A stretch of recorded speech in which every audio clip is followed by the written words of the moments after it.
All right, you're good to go, Julia. Okay, great. I'm going to go ahead and share my screen. Hi, everyone. Thank y'all for being here today. Okay. Hopefully everybody can see that. All right. We'll go ahead and get started. So welcome. Hopefully y'all are all enjoying CT Institute this year. I know this is the last day. Hopefully next year we'll be back together in person. My name is Julia Hudson. I am a schools and implementation manager for Tennessee for Everfi. And this is aligning the real world with real content in a digital society.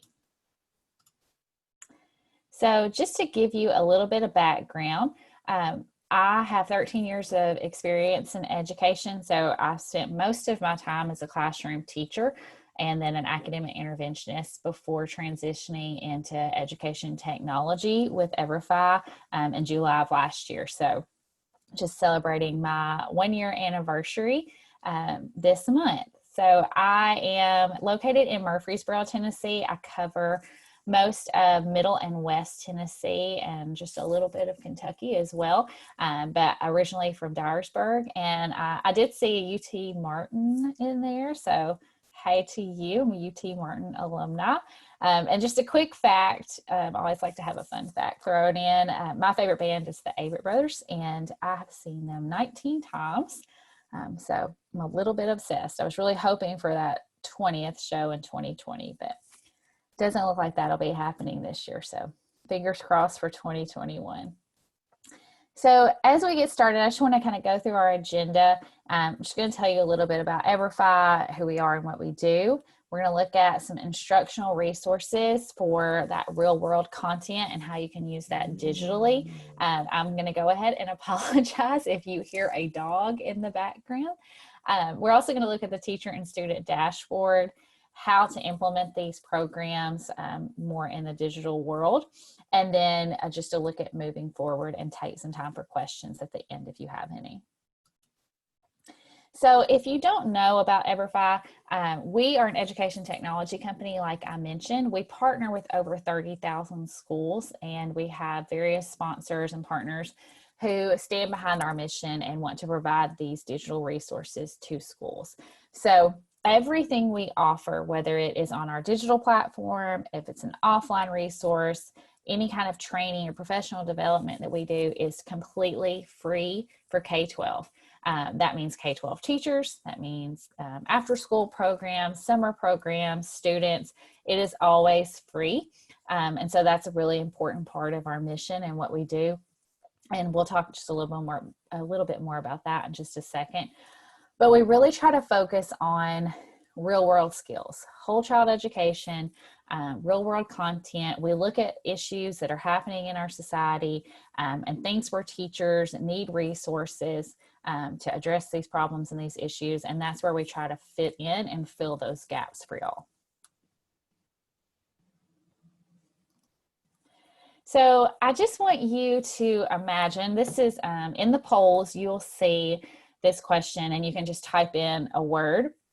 I want you to think about your students in a few years. So whether you have students in elementary school or high school, imagine that they are 25 years old. So they're done with their education, however that may look. They are entering society, they have a career. What are some one-word descriptors? What kind of skills, attitudes, or aptitudes do you hope that they have as they enter society? And you can just enter those into that poll.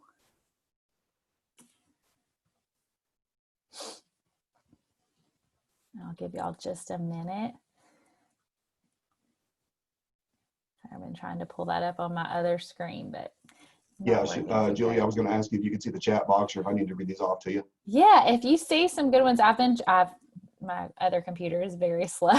Okay. So. Yeah, we got several people typing in. Critical thinking, soft skills, grit, soft skills, interpersonal skills, problem solving. Awesome. Yes, I would agree wholeheartedly. I think regardless of if you're teaching kindergarten or high school, those are things that students have to have for sure. Okay. So that's what we want to reinforce. That's what we want to help teachers teach in the classroom. So we focus on lots of different subject areas. So you'll see in the files tab, there is an all course overview. So that's going to give you a list of everything that we offer currently, but it also should have programs that are coming out. So we have several new resources coming out in the fall. We have an anti-vaping course, a course about sustainability and anti-Semitism. So there's several different things in different topic areas that are going to be coming out that you'll be able to have access to as those resources become available. So we look at things like social emotional learning, how students learn to work together and communicate with other people.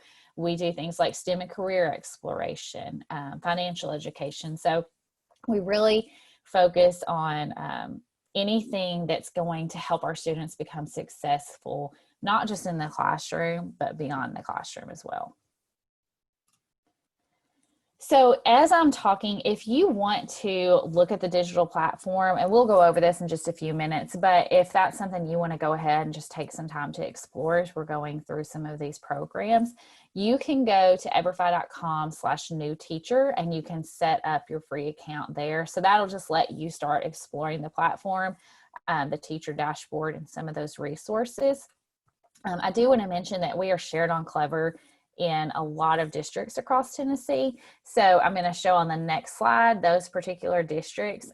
If you are a teacher with rostered class sections in one of these districts, then you can access through your district's Clever portal. So you would not have to set up an account. So in the files, you will see an educator quick start guide. There's a traditional version and there's a Clever version.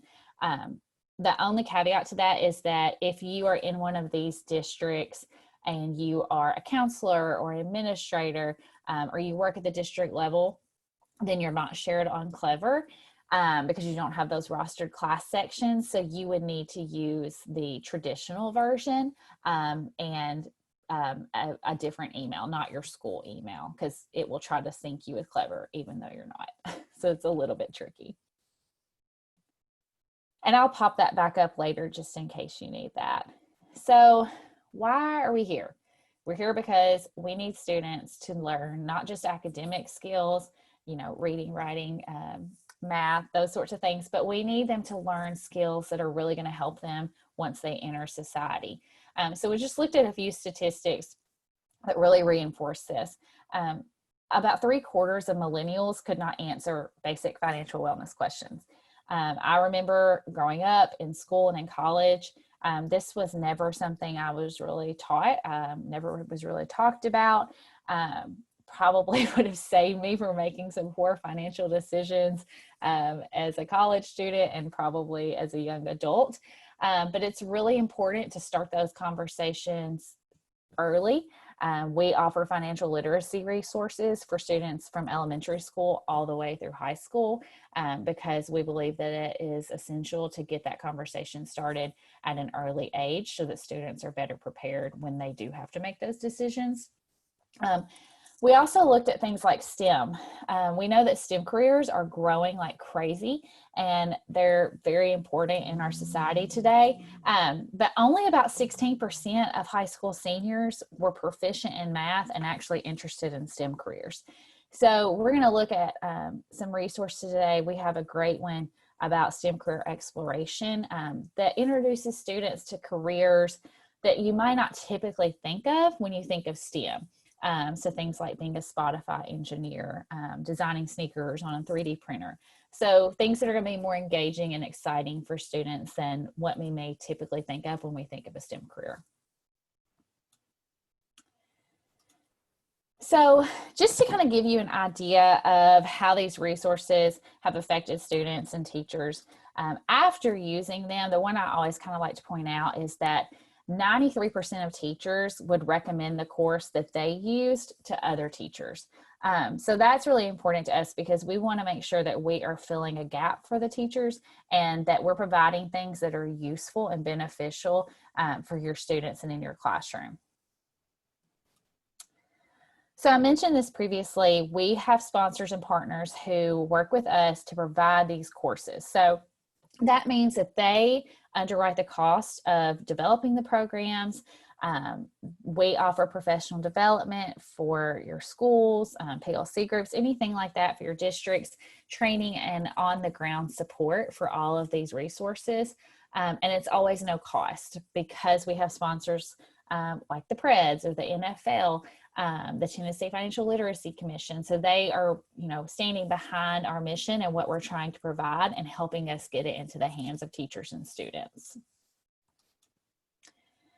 So for you as an educator, not only do you get access to all the digital resources, but we also offer a lot of other things that are really helpful for you in the classroom. So every program that you'll see, every lesson of a course is going to have a pre and post assessment. So that is going to provide you with real-time reporting on your students' knowledge gains. So you'll be able to see when they start a course, you'll be able to see their name start popping up and the scores that they have received. You can also pull that as a CSV for grading purposes if that's something you need along the way. I wanted to point out, I mentioned this, we always have new courses coming out, so you have access to those all for free as well. And we'll talk about some scholarship opportunities at the end.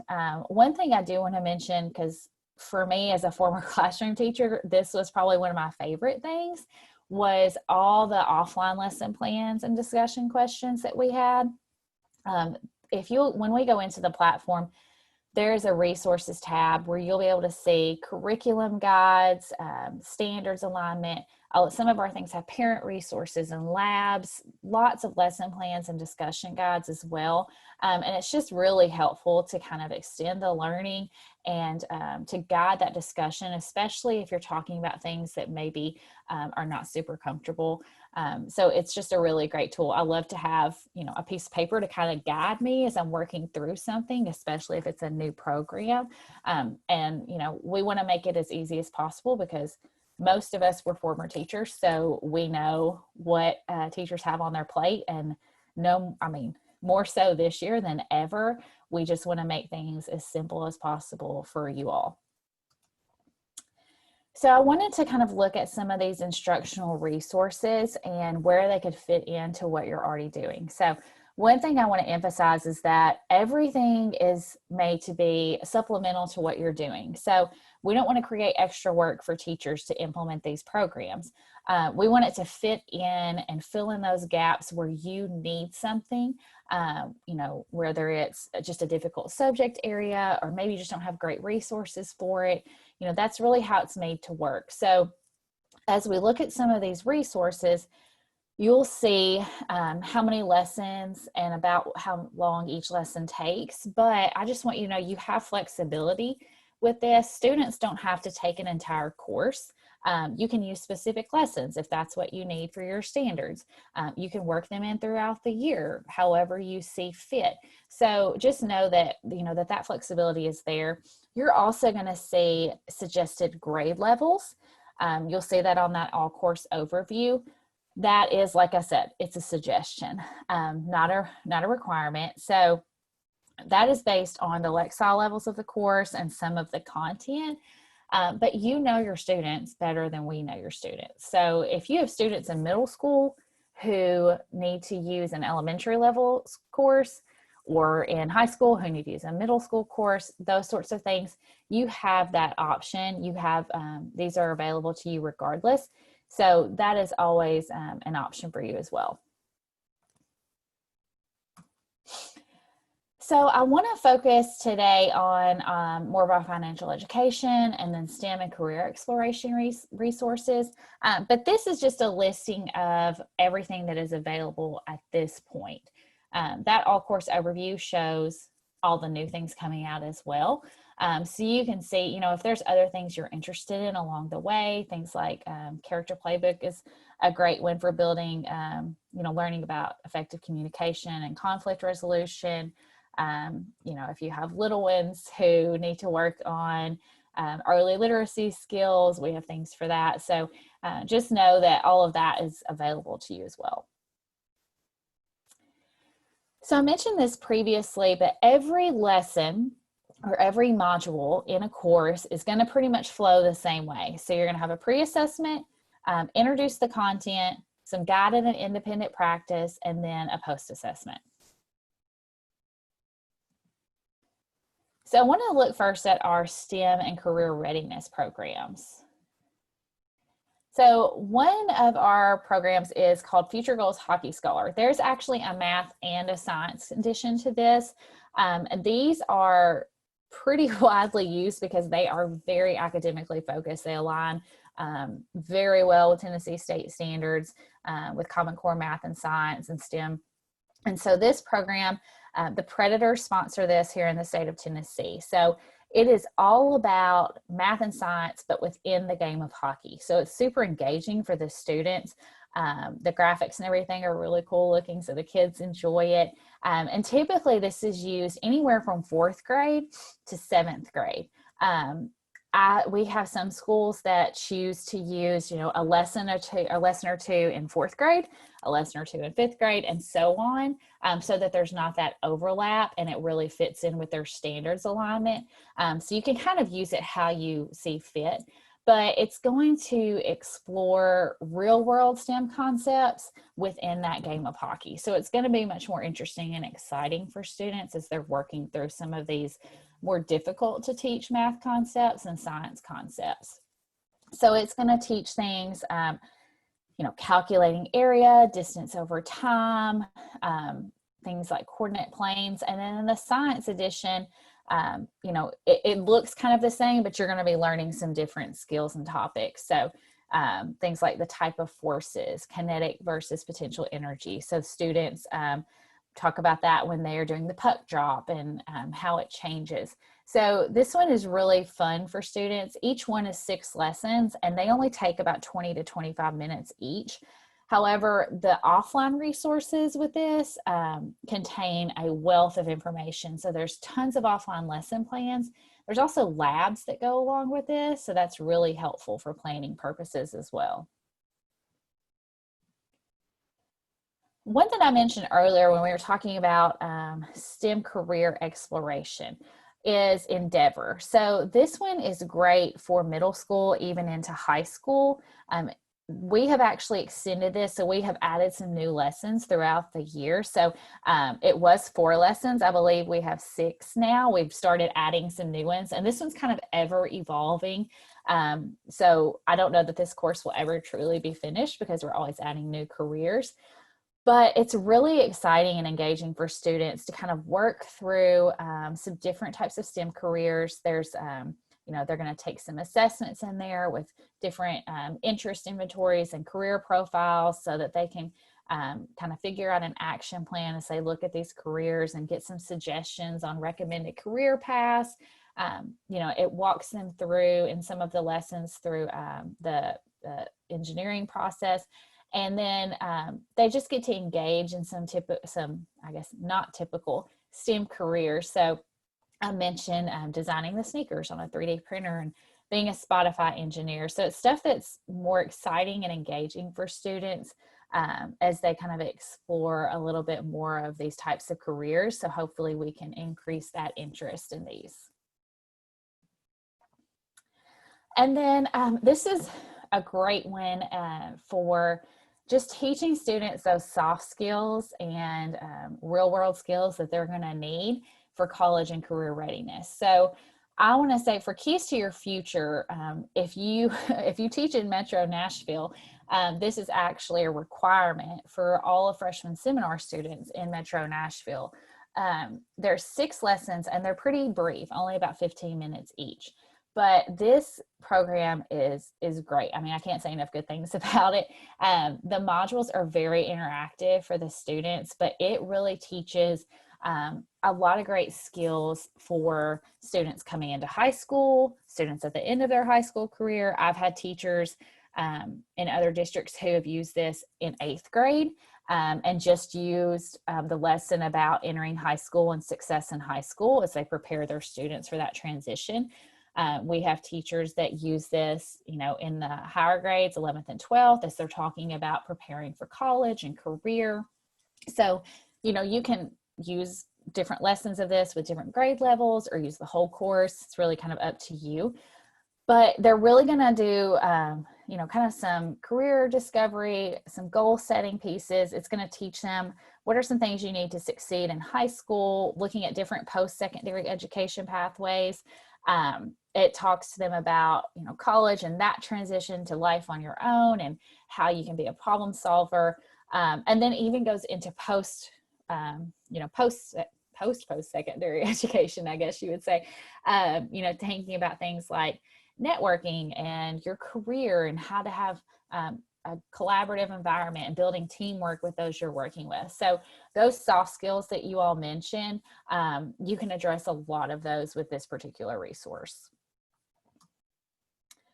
So from there, I want to transition and talk just a little bit about some of the finance and entrepreneurship programs that you can use. Probably the most widely used resource we have is called Everfi.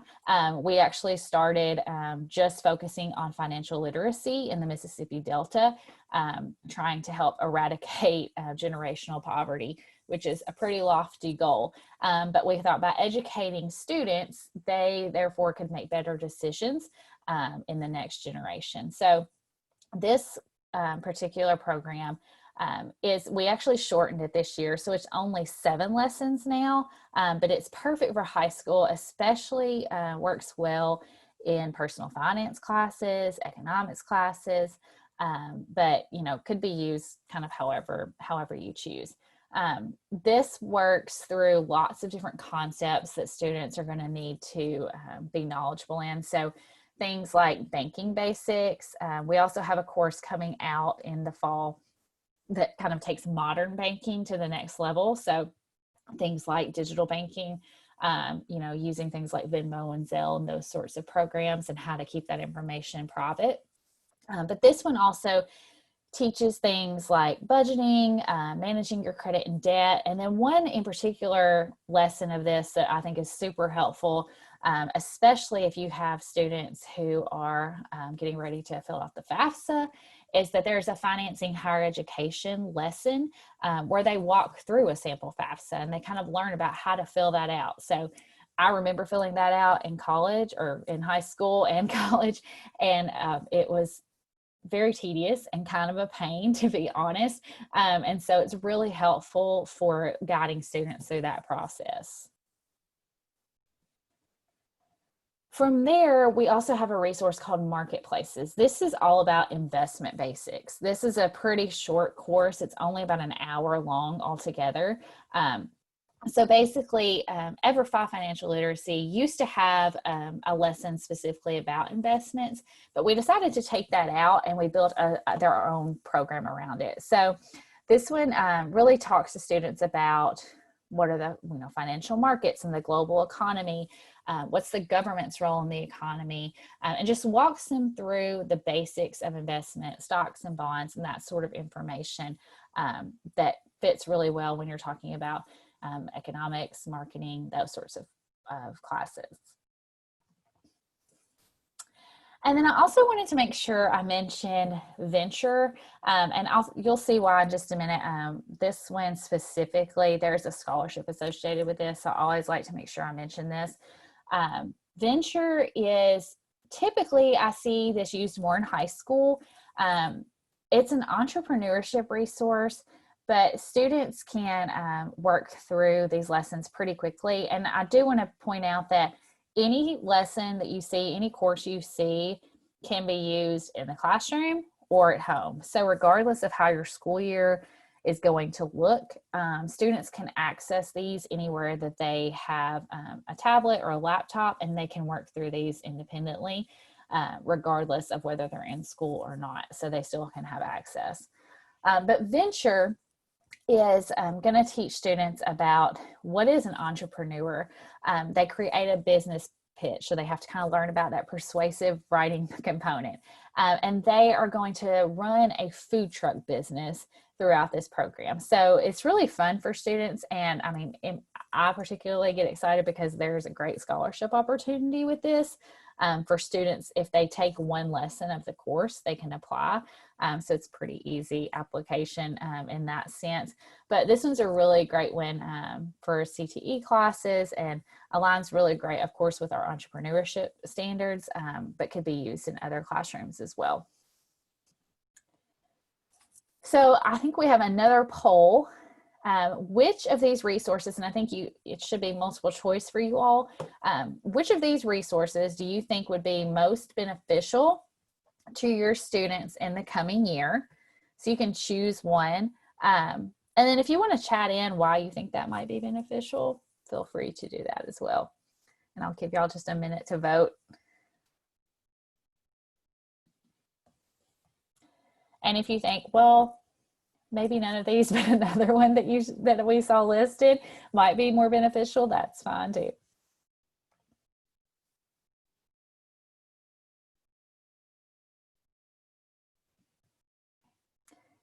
So as y'all are going through that, I do want to just kind of walk you through the teacher dashboard, just to give you an idea of what that looks like and how to navigate it.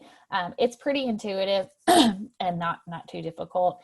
And I'll share my information at the end. So if you have questions or you need help getting started once school starts back, I know we do a lot of PD this summer and learn a lot of great things, and school starts back and it's very easy to forget.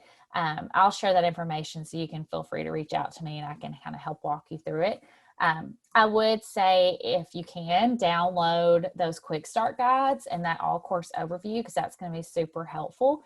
So if you were in one of those districts where we are not shared on Clever, or you are an administrator or counselor, you could download the traditional guide, and you can go to everfi.com/new teacher. And that will walk you through that quick registration process. You just make sure you register as a K-12 teacher. I will say, if you're a counselor or an administrator in a Clever district where we are shared, do not use your school email because it will try to sync you with Clever, even though it won't work. Jill, you had several responses to your question. Oh, awesome. Okay. Personal finance, financial adventure, personal finance, mental wellness basics, and another one that said personal finance. Okay. Health science, mental health topic, health science, and related to the pandemic. Yes. Okay. Awesome. Yeah. Mental wellness basics. I know we didn't really talk about that one, but that one has been very important this year. I think will continue to be with everything that students are dealing with. So that one's a great one. I retook that in the spring personally, just, for my own mental health. So, okay. So once you are on your teacher dashboard, whether you're going through Clever or the other way, your dashboard pretty much looks the same. You are going to be able to add courses one of two ways. You can go to the add course button or the catalog, and it's going to lead you to this page. So from here, you can add anything that you're interested in looking at, anything you're interested in viewing. So for example, Ignition is all about digital literacy and digital citizenship. So it's pretty timely for our world right now. But you can add those, and that will just put that on your teacher dashboard. So then you have the option to view the course and the resources and decide if it's something that you would like to use with your students. If you see a request button, it will just send me an email and I can add it to your teacher dashboard for you. It just means it has not been added to your school yet. From there, if you go to the home page, you should be able to see all the resources you have added. So they'll all be listed, and then within each of those, you'll see a create class button, a view course button, and a resources button. The view course tab is going to let you view the course as a student. So that means you can work through some of those lessons and see what the kids are going to see before you decide if you want to implement it. I will say this, that the only thing with that is when the students go in, it's going to save their progress automatically. So when they log out, they're going to come back and get started right where they were. It will not save the teacher progress. Unfortunately, I'm not sure why, but you can still go back and work through some of those lessons and just kind of get an idea of what the course is going to look like. The resources tab is where you're going to be able to find all those offline plans. So these are lessons that are going to be aligned to the digital programs so that you can take it and extend that learning. They're also going to be reflection and discussion questions. The curriculum guides are in there. That's really helpful for planning. Some of our resources have parent letters, parent guides, and questions for them as well. I do want to share that during all of this time, access to technology is a huge issue with our students. We know that, and it's been an issue for a very long time, but it's really kind of come to the forefront this year. So one thing we have worked on as a team is creating additional offline lesson plans for students that they can do without any access to the digital platform. So those are not going to be listed here. They are not on this particular resources tab. However, if you want those, I can send you a link to that Google file where all of those are listed. And those are lessons that you can print for your students, and they can take home and do it completely independently. They don't have to have access to any of this. We just want to make sure that all students are able to access the content regardless of whether they have that technology. So I'm happy to share that if you need access to that for your students. So setting up your classes is going to look a little different kind of depending on if you're clever or non-clever, but it's a pretty easy process either way. The easiest way to do that is to find the course that you want your students to take and click the green Create Class button within that course. It'll send you to a page that looks like this. From there, you can name your class, start date, class size, and grade level. You can put more than one grade level if you are teaching multiple grade levels here. And then it will show any resources that are already added to this class. So I do want to point out, if you are one of those teachers who have rostered class sections and you're in a clever district that shares us, when you click here, it's not going to say class name, it's going to say clever sections, and you have a drop down with all of your sections for the year, and you can choose the one you'd like to assign it to. If you would like to add additional courses to a class, you're just going to click the Add Courses button, and it will show you what you have on your teacher dashboard to choose from. So from there, you can just click the ones you want and click Add. It will take you back to this page, and you just need to make sure you hit Create. From there, it will give you a code. Sorry, my dog is walking around.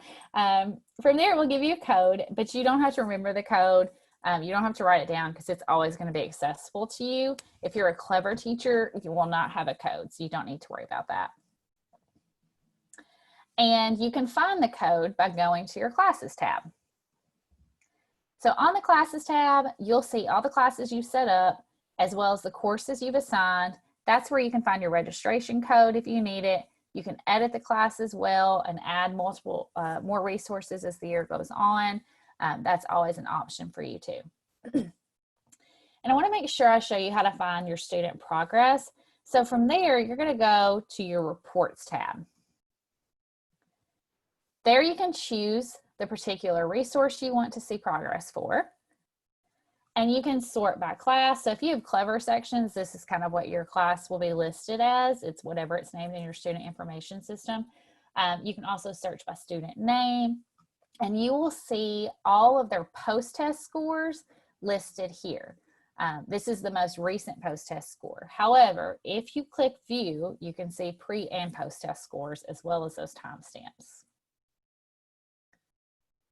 For your students, we have student quick start guides if that is something that you need. So if you're in one of those clever districts, then students are going to log in through Clever.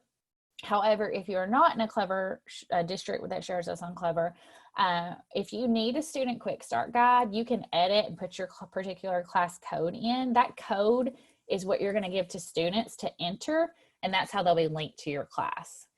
So if you need those editable student guides, you can share those on your learning management system or on social media with your classes, or however you need.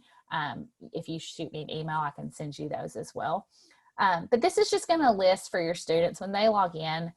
It's very limited on what they're able to do. So they're going to have a start or continue, and then it's just going to list the class names and a picture to give them an idea of what that particular resource is. So I do want to say that aside from Alcohol EDU for high school, because we have a college version as well, nothing is going to have a grade level listed here. So I mentioned earlier, you have some flexibility. So if you're using a middle school focused resource in high school, your students are not going to know that. So that's really helpful as well. So just very quickly, I want to go through a little bit of what this looks like when we talk about digital learning, and then have a couple minutes for questions at the end. So another great way just to think about keeping your conversation going. So if you are, working remotely and students are not with you, or even if they are, using things like Google Classroom or whatever learning management system you're using in your school district, you can post questions here for your students, post things like quick start guides and different things, and you can pull those from those resources tab. So that you can really extend the conversation into your digital classroom as well. And just to make sure, create a routine with your students, establish norms. What is this going to look like so that they know what the expectation is? Another great tool is Canva. If you follow us at Everfi K-12 on Twitter, one of our implementation managers has some great videos on how to use our programs with Google Classroom. And with Canva, she's coming out with one there. So some of you may already use this, but it's just a really cool visual tool for students to kind of show their understanding. So you can see here, things like how they show their understanding, what they created after taking our financial literacy course. They could have that as an exit ticket, but it's just a fun way to engage students, in that digital learning space. A lot of you probably already do this, a pretty simple suggestion, but sharing these things on social media. So these are taken from some of our teachers who have been sharing these resources. So this teacher put screenshots and shared a PDF for parents during the time of remote learning, showing them specifically how to get their students onto a program and get them started. So it's super helpful. Posting assignments, reminding students that way. Or just shouting out students who are doing a really great job is another just fun way to get them involved. And then those student quick start guides, like I mentioned, you can share those out. If you need those, in your support tab on your teacher dashboard, there is going to be an email for your local schools manager, which is probably me, but you can email and ask for those. I'm also going to share my email too, so you can email me directly, and I can send you a link to those so that you can share those with your students. Are there any other tools that you all use to engage students in digital learning? I'm sure there are some things that I don't know about, or things like Flipgrid or Seesaw, anything like that that you want to share. Feel free to chat those in. It's always helpful to kind of learn. And I mean, there's always new ones coming out. So it's really interesting to kind of learn about all the new platforms that are coming out, especially right now. Julia, Edward says, I plan to use Learning Way later in this coming year. Oh, I haven't heard of that one. Awesome. So we found out about it earlier this week here at the Institute. Oh, awesome. I'll have to look into that one. So as you're getting ready to use some of these programs, just a couple of ideas, best practices, start planning kind of now how you're going to implement these. I know we don't know how school's going to look in a lot of areas, but just thinking about how can I fit this in the classroom or remotely, because they'll work either way. look through some of those lesson plans and discussion questions. Those are so helpful. And then if you need to reserve devices, depending on what your classroom may look like, getting that done ahead of time before everybody else, because I'm sure everyone else is going to be reserving devices this year, beats you to it. Julia, we've had a few more responses. Oh, Edmentum awesome. is one. Edmentum.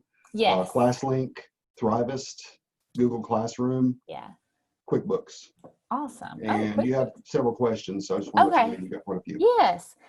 So great. I'm going to go through this very quickly, but you can absolutely find out more. If you are interested in financial education or STEM instruction, we have a micro credential we offer.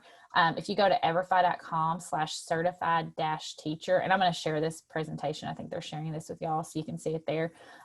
It's an 8-hour PD credit, and you get a micro credential and digital badge through that program.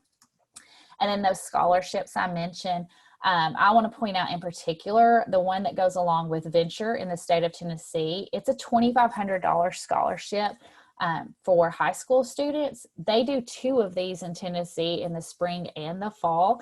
And students just have to take 1 lesson of that Venture course and fill out a short essay question to be eligible for that scholarship. So that's a really great tool to share with your students. Okay, I think we have a couple minutes, so I'm going to put my information. My information is up here, jhudson@everfi.com, and I will type that in the chat as well. And then I'm going to stop sharing my screen, and if y'all have questions, feel free to put those in. I do want to mention the keyword when you go to fill out your survey is Missouri, and my information is there again as well. Okay, Julia, are you looking at the chat box or you want me to read them off to you? I am going to stop sharing my screen so I can see the chat box a little easier. There are several in there, and they're all different points, but I've got them copied over so I can read them off to you. Okay, yes, often. Awesome. Okay, the first one was Gregory he used the financial literacy Everfi class, but he had trouble registering his students through a Clever section of Everfi. Is there something he's doing wrong or something that his school needs to do to give his students access? Okay. Yes, I think I got a message from him actually. I can log on to his account and look into that. Typically, if a school district is shared on Clever, all students should be able to go in that way. So I may have to just look and see if they're going in the right way. And it may be because I think he teaches it was a high school that was new last year. It possibly was not shared correctly, or maybe I need to just go in and look at their access. So, but yeah, we can absolutely look at that. Okay. The next question was, what is the ETA for the new modern banking course? Okay, so we just had a training about that yesterday. I believe it should be out late October. So, that's an estimate. That's always subject to change, kind of depending on how things are. But I'm sure we'll be sending out some information about that when that comes out. I think you answered this a minute ago. Will there be a copy of the presentation? Yes, I think they are sharing a PDF. I know we were asked to send a PDF, but I can throw my PDF into the files. So that is an option for you. Okay. Also, are you able to print out the materials in the courses? Yes, the offline resources, when you go to that offline resources tab, you can print those. Okay, next one is, if we have 3 classes of health science, can we set up all 3 in one class in Everfi, or should we do it as class periods, 1 for each? It really kind of depends. If you are in a Clever district, then your class sections are already going to be in there separately. But if you're not and you're setting up your own class, it really kind of depends on what works best for you. So if it's easier to put all those students in one class and give them all one code, you can do it that way. But, it's kind of teacher preference on that point. Okay, 2 more, and also a request to put your email in the chat, which yes. I don't remember what it is. Yes. The first question, the next to last question is Canva a free tool? I believe so. I know that there are some, I think there's some versions you have to pay for, you know, as you get kind of higher up there. But I believe it's free for teachers like nonprofits and things like that. Okay, last question is Everfi FERPA compliant? Yes, I was looking at that question. So we have privacy agreements. So you'll see as students go in, we try to make sure that we are following all the privacy laws for schools and teachers. And so as students go in, if they are under the age of 13, it will not ask for a last name or email. It will just show their last initial over 13. For teachers, you'll be able to see their last name. Again, they do not have to put in an email necessarily. But that's just, you know, for those privacy purposes and the privacy laws. Okay, that's all the questions. All right. So looks like we're wrapped up. Okay. Folks, appreciate you attending. Don't forget to take the survey, please. The survey link is down lower in this webpage. And Julia, thank you for your presentation. Enjoyed it. All right. Thank y'all. I hope you have a great rest of the day and happy Friday.